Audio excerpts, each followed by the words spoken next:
back. So today we are talking about the MTHFR gene mutation. I realize that there are so many pieces I share about my health journey, but I really have not broken each part down and kind of explained how I'm supplementing each part, what it means, what symptoms it might be causing, etc. So I'm going to start here with the MTHFR gene mutation. It's methyl tetrahydrofolate reductase, which is MTHFR. The MTHFR gene mutation, basically what that means, there's an enzyme in the body that is MTHFR that aids in detoxification and methylation in every cell in our body. So it's a big deal.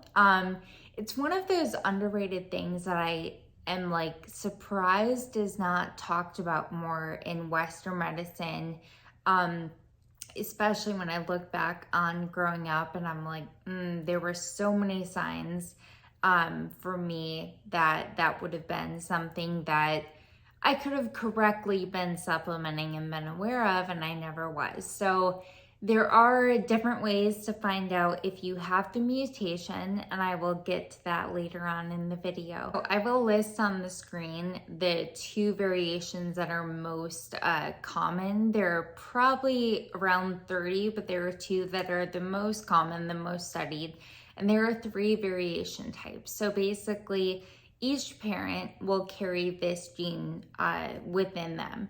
And depending on which variation you get, that's kind of your breakdown. It's good to keep in mind that 50% of the population will have one mutation or one copy of this mutation, meaning it came from one parent, not both.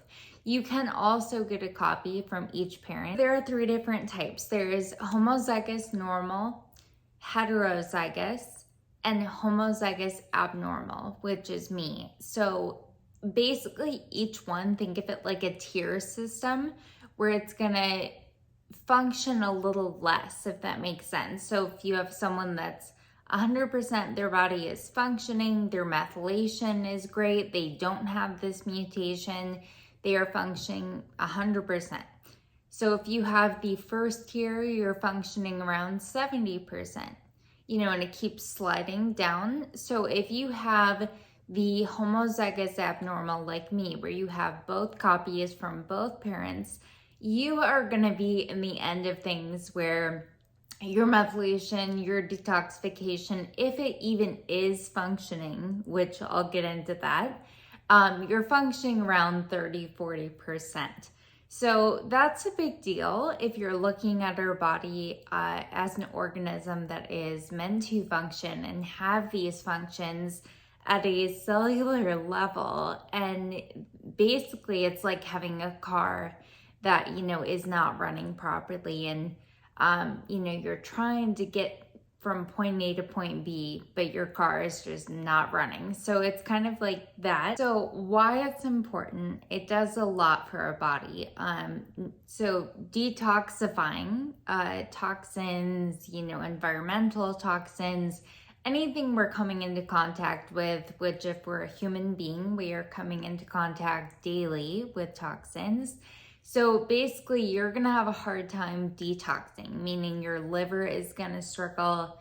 You're not gonna be pushing out toxins the way someone at a full functioning capacity would be. So things you can do for that will be like sauna, exercise, sweating, coffee enemas, anything to kind of help your body to aid in the detoxification process. The main things that can affect are your liver, your neurotransmitters like dopamine, serotonin, meaning it can really impact your mood, increase your risk for mood disorders, bipolar disease, depression, etc. It also is going to strongly affect your hormones and other levels and functions in the body. So another blood work order that I get all the time is homocysteine, which really you can think of that as like folate,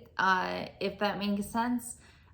So the production of MTHFR with the homocysteine is to break that down And essentially that's going to be your methylfolate. Your methylfolate is also commonly known as B9. So if you have a higher homocysteine, and just for example, an acceptable range on that scale would be like a 6 to an 8.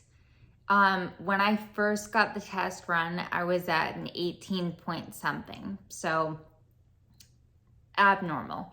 I've gotten it down to 13, but it's kind of like sitting there at like 13. So it's not great. So the way to combat that is through folate. So you don't want to have folic acid if you have this mutation. That's not helpful to you in this, process and encouraging methylation. It's going to do nothing for you, and it's probably going to make you not feel great. But folate, methylfolate is great. So that's great. Being on a diet where you're having, greens, leafy greens, spinach, kale, broccoli, etc. Green juices are great. You're gonna want to have a lot of food that's really rich in that. So if the homocysteine is too high, it is actually toxic to our body. So it can make you feel really crappy. And the best way to look at that is if it's high, that's basically saying you have really high levels of inflammation in your body. And we all know high levels of inflammation lead to disease, chronic illness, cancer, heart disease, etc.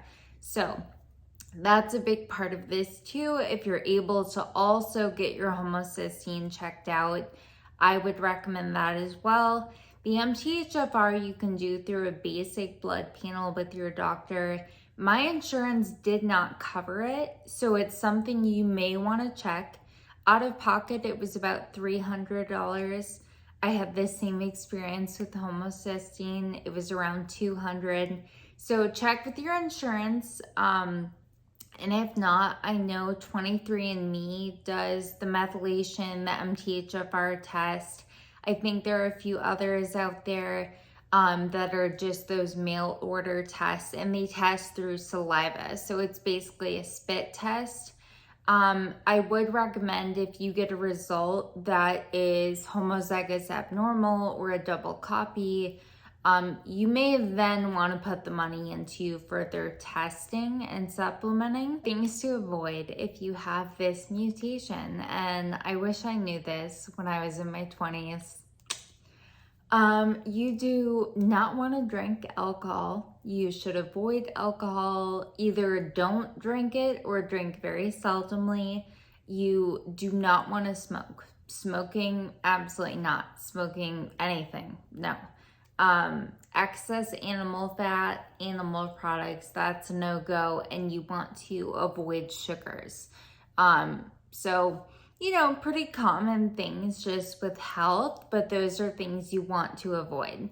And you want to keep a very clean, heavy on the folate, greens, whole foods diet. Part of what this is known as, because, you think, oh, I have a gene mutation, I'm stuck like this, I can't do anything. That is not true. Literally what integrative medicine is built around epigenetics. So basically what that means is combating your gene mutations or your situation or whatever it is through lifestyle, supplementing, and basically increasing the function of your body. So it's not, you're stuck functioning at 40%, have a nice day. There are things you can do. The things you can do are supplementing. So I have some supplements here I'm gonna show that for me are game changers. I'm not on glutathione, but I would highly recommend glutathione.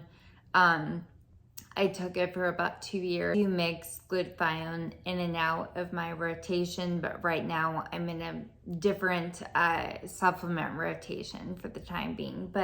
So glutathione is one. Another supplement that I'm on now is going to be same E. It's the methyl donor supplement. So this again is a very scientific type of situation where it's basically something our body already makes, right? Like glutathione.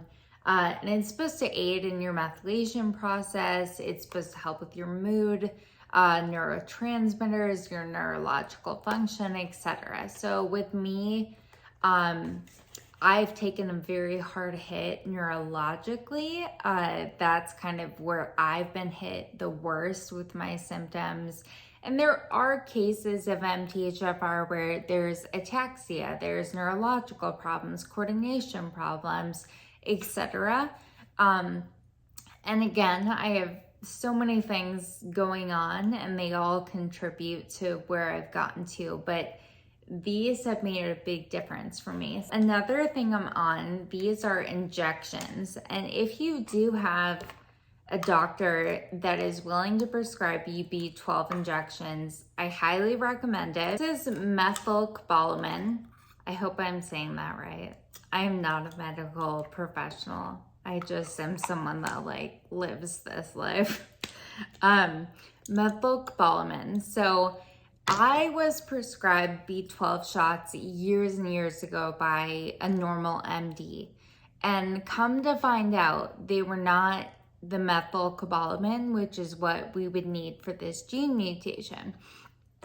And I didn't notice any difference. I felt worse. It was not helpful. If your doctor is unwilling to prescribe you injections, or if it's something that really is out of your cost bracket, these are great. I took these for years and there are many types. These are dissolved tabs. They make pills, whatever, but it's the methyl B12 and the methyl folate. Those injections, I do want to say, I could not get them through a normal pharmacy. I had to get them from a compounding pharmacy. So if you just type in Google like compounding pharmacy near me, it will show you one. It was about $75 and that covers about 10 weeks. My other two game-changing supplements are going to be the Thorne. This is a methyl folate. Other brands make this as well. That's what it looks like. This guy's great. It's basically your B9, your methyl folate at a very high amount. Also just taking minerals, so magnesium, keeping your minerals balanced, your intake up. So I get these from Cellcore. I get my Cellcore products on Digestive Warrior because my doctor does not sell them. I love Cellcore. They probably have 4 or 5 things I always rotate in and out. And these also you can put in your coffee enema solution. So that's great as well. And I have a video on coffee enemas. So you can check that out. So what does supplementing the MTHFR mutation do for you? What that does for you is that's going to aid in detoxification. That's going to open those pathways, or at least help to open them, right? So you can actually release toxins the way you're supposed to, and that's through sweating, using the restroom, etc. Also going to assist in your neurotransmitter production. Again, so dopamine, serotonin, essential things to us to keep our mood up, to keep our energy up, to keep us feeling good, to keep us level. It's going to decrease your risk for that heightened homocysteine, that inflammation. So inflammation in the body is only going to lead you to chronic illness, having issues in the future, chronic fatigue, and extreme possibilities, obviously, cancer, heart disease, stroke, and dementia. All right, so if you are chronically ill, or even if you're not, you're someone that's like, hey, I really struggle with migraines. I struggle with mood disorder. I struggle with just overall feeling, energetic and feeling okay. This might be something you want to look into. Guys, thanks so much for watching. I hope this was helpful. If you have not subscribed, please subscribe, like, comment on the video. If there's anything that you want to share with me, I love to try new supplements or try new, forms of detoxing. So let me know below. Have a great day, and I will see you guys next time.